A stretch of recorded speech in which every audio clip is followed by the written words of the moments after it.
Israel's Prime Minister Benjamin Netanyahu is taking a ceasefire deal with Hezbollah in Lebanon to his cabinet. Our Middle East correspondent Matthew Doran is live in Jerusalem for us. So Matthew, good morning. What exactly has Benjamin Netanyahu said?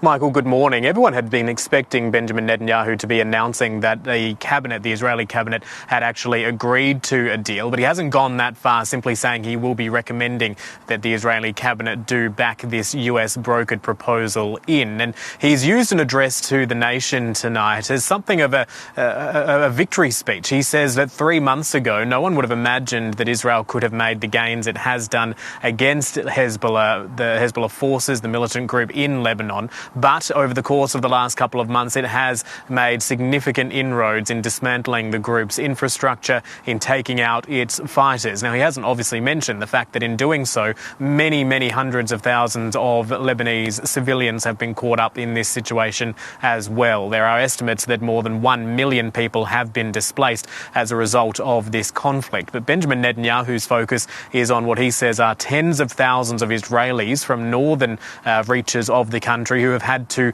evacuate their own homes, who've had to seek shelter elsewhere because Hezbollah has been firing rockets upon those communities for an extended period of time.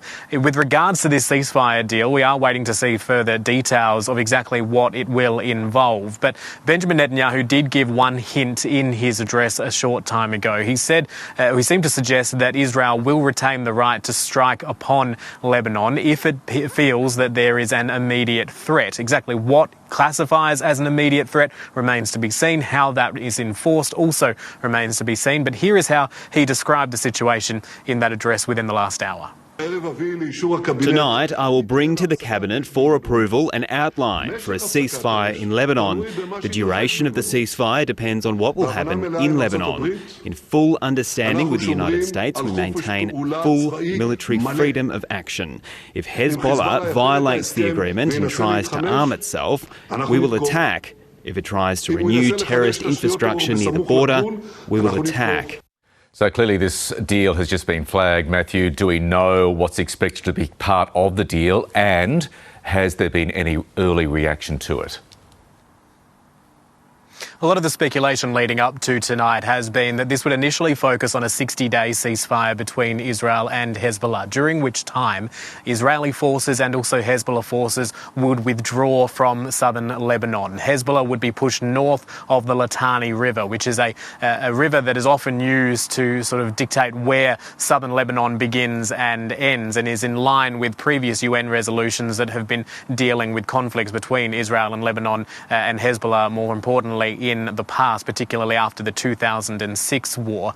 We are also expecting that there will be some role for the United States and for France in actually enforcing that buffer zone and this ceasefire.